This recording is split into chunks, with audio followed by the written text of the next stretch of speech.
Hi guys, welcome back. So today, I'm really excited about this. So I thought it would be finally time, as it's part of my branding, to do a Highland cow for you all. Now I've seen a few people do this. Karen off of the Dragon Cave actually gave me a shout out for this mould, and which was very sweet of her, and she did an amazing job with it, so I'm going to see what I can do with it now. I'm not going to stop there, and I've got this, well, I've got a smaller version of this as well. I've got a, what do you call them, pine cone? Is it pine cone? No, not pine cone, what is it? It's a nut. Anyway, what was I about to say? I saw this done on Toonpish Crafts from Wendy at Toonpish Crafts, and I absolutely fell in love with it. So I'm gonna have a go at it myself. I've got some dried flowers that I haven't used yet, so I'm gonna put dried flowers in here, and I'm gonna put some different kinds of mica powder in here. There's a bit of silicone in there that did not want to stay. Not that I want it to stay, because it's gonna go in my piece. So yeah, that's what I'm going to do today. I'm not quite sure what colour I'm going to do this guy yet, but I do have a few ideas. But I thought Mr. Highland would like it as well, so it's going to be a little bit of a present for him too. So yeah, just let me get my resin all mixed up and we will see what we get with this. So I'll be right back, guys.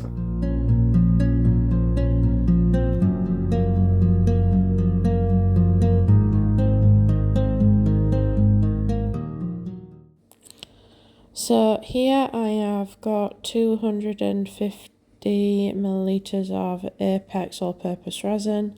I'm giving it a really good stir, and now that I've got my dual lamp set up, I can now time how long I've been stirring for. But like I said in my previous video, if you don't have any sort of timer or anywhere to track how long you've been stirring, the way you can tell if resin's been bare, the way you can tell that resin has been mixed thoroughly is if it goes completely clear and it doesn't look streaky. If it still looks streaky, it means it hasn't been mixed properly. So make sure you mix your resin really well, guys.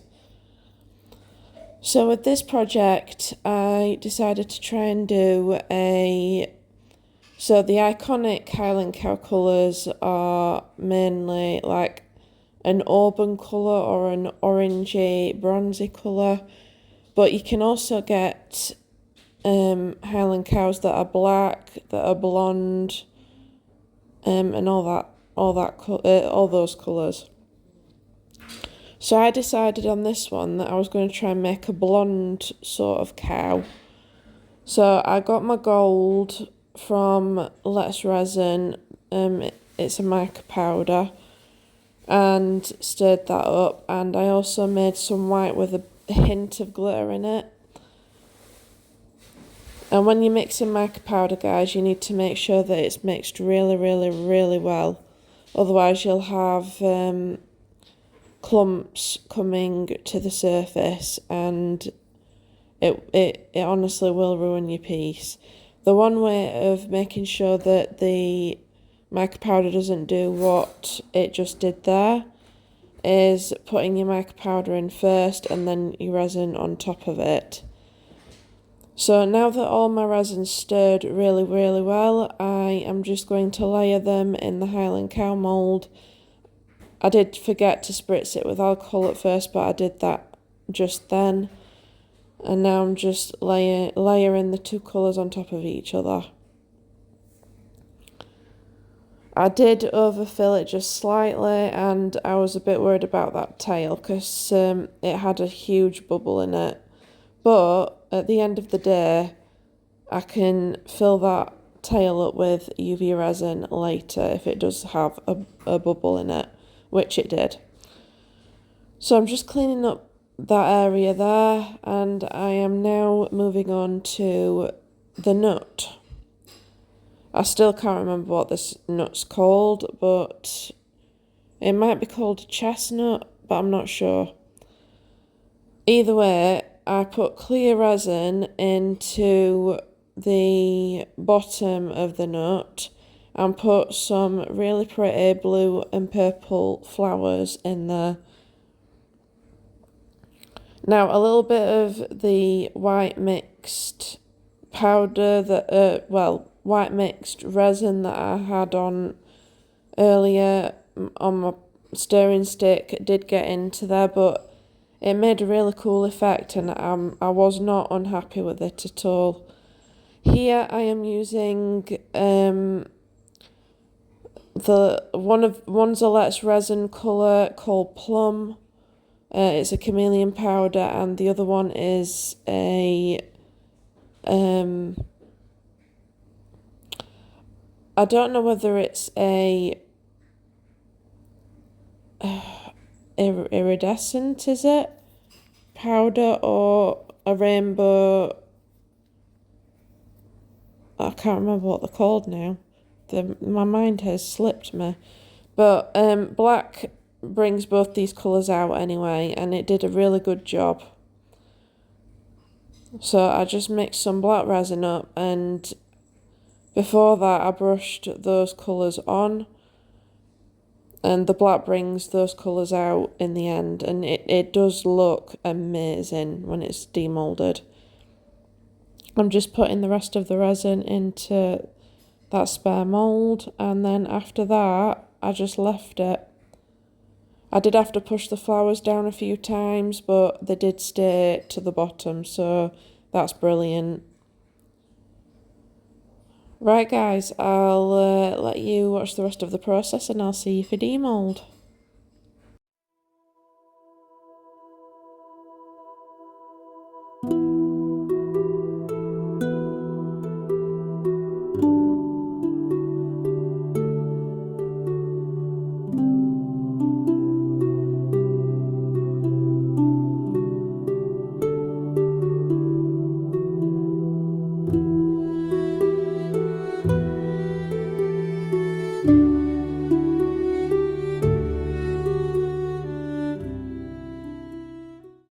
Hey guys, welcome back. Sorry about the mess. I've not had a chance to clean up. But yeah, these should be all cured now. So I've already done this one. I did it because I was a bit worried about the flowers and it coming out right. So I wanted to see how it looked. And if I do say so myself, it looks pretty cool. There are a few bubbles around the edges. There are bubbles inside as well, but all in all, that is a pretty cool thing.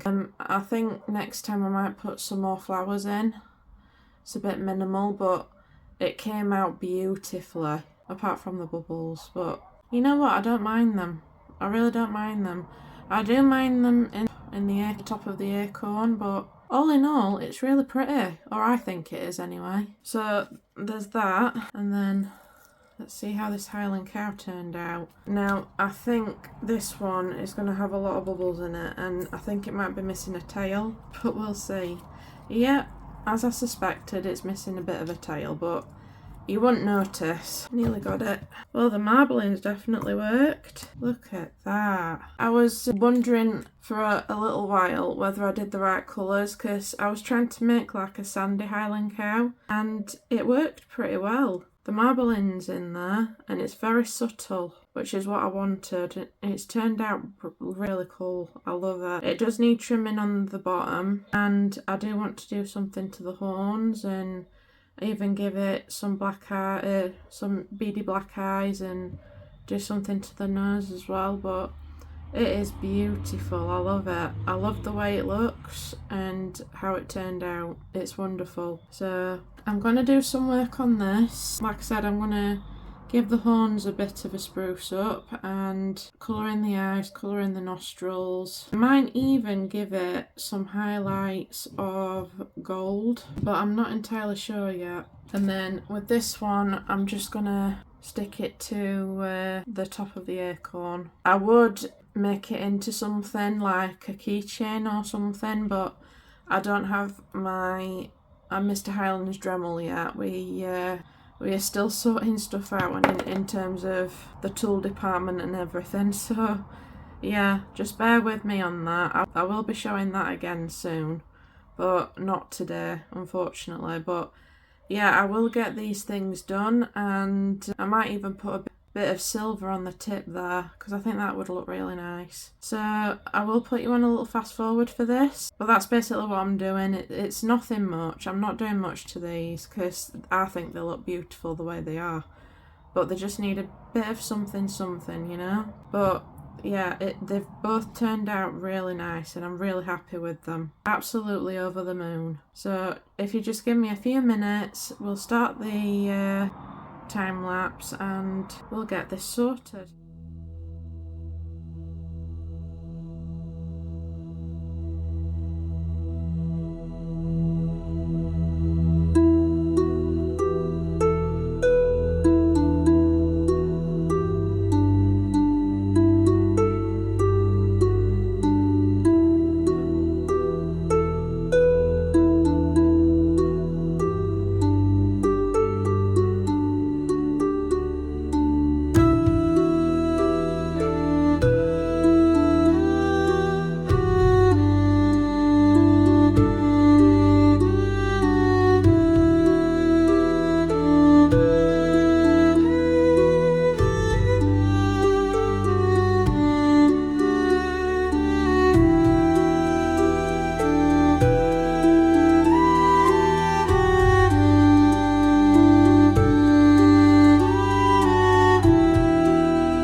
And that is the end of the video, guys. I hope you've enjoyed it.